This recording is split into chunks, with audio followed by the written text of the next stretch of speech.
Coucou et bienvenue sur le podcast Design My Career. Je t'aide à construire une carrière créative qui a du sens. Et si tu veux savoir qui je suis Erika, designer social. Ok, et alors?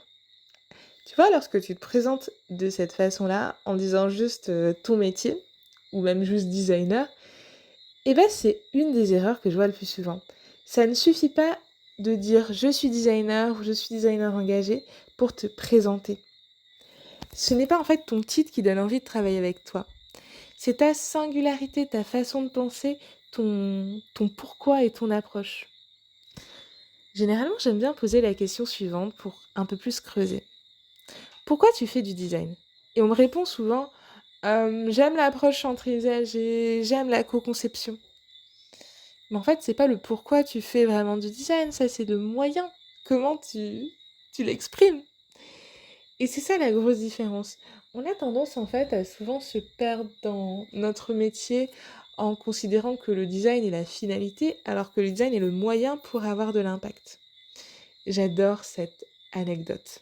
Je te la partage. Imagine que tu as mal au dos.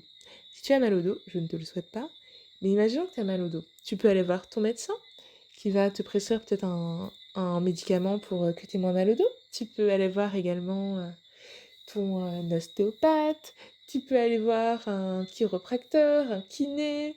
Tu vois, tu peux aller voir plein de professionnels. Tu peux même aller voir un designer pour peut-être repenser euh, la conception de ta chaise. Mais toi, ton but à la fin, c'est de plus avoir mal au dos. Donc en fait, tu as plein de professionnels pour lesquels tu peux faire appel. Ce qui diffère, c'est bien sûr leur approche. Et donc c'est ça la différence. C'est comme si qu'en fait, tu te présentais sans ajouter la valeur ajoutée. En disant, moi je suis kiné. Mais en fait, si t'as mal au dos, tu vas vouloir avoir le spécialiste, une personne qui sait t'aider à ne plus avoir mal au dos. Donc c'est un peu l'objet de ce podcast, c'est de t'aider à approfondir et à clarifier ton positionnement. Et aussi, petite chose, je sais pas si t'as remarqué, mais tout le monde dit que je suis designer social. À mes débuts, lorsque j'ai commencé, il y en avait très peu. Donc c'était différenciant de dire qu'on était designer social. Tandis que maintenant, ça l'est plus du tout. Il faut préciser. Et pour ça, en fait, tu peux avoir ton titre et tu peux utiliser 3 petits points clés. Du style designer social et pédagogie, médiation et service public. Si tu veux vraiment garder l'intitulé designer social. Ou sinon, tu peux en fait travailler sur comment tu te présentes, mais ça nécessite aussi d'avoir une vraie vision de ta carrière et préciser par exemple, bah moi je suis designer de transformation en fait sociétale pour mettre l'accent sur ce que tu fais et là où tu veux mettre ta valeur. Je vais te donner 3 exemples pour te montrer en fait des positionnements qui sont différents. On a le designer numéro 1 qui dit j'aime analyser les pensées des usagers et comprendre leur comportement. Bah là, clairement, on a une approche cognitive et centrée sur l'individu.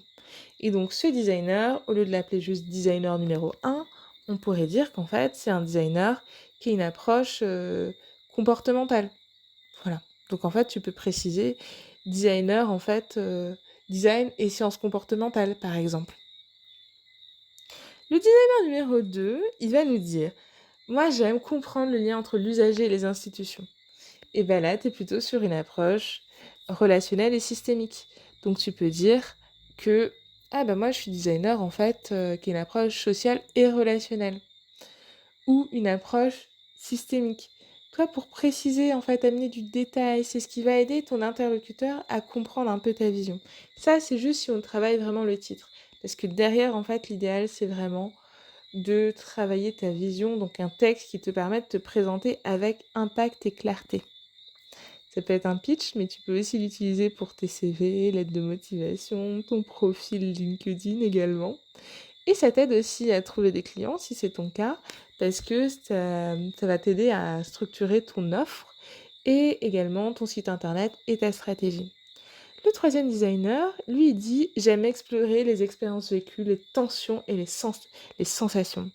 Ben là, du coup, il est clairement dans une approche émotionnelle et expérientielle. Donc en fait, il vaudrait mieux qu'il mette que c'est un designer d'expérience. Comme ça, en fait, ça englobe davantage sa pratique. Il peut mettre designer d'expérience spécialisé en innovation sociale, par exemple.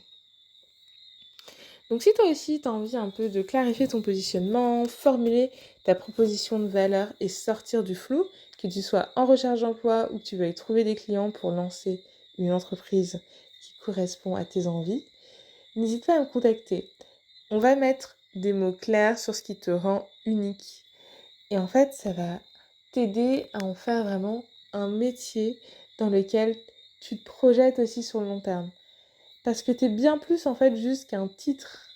L'idée en fait c'est que ton titre t'élève et non en fait qu'on se dise bon bah c'est le un designer hein, numéro 1, 2, 3 et 4.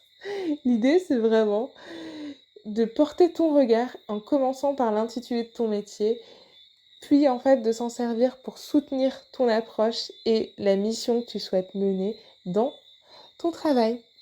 En tout cas, à très vite pour un nouveau podcast. Oups, j'ai oublié de te demander de t'abonner. Donc je le fais maintenant. Et maintenant, au revoir.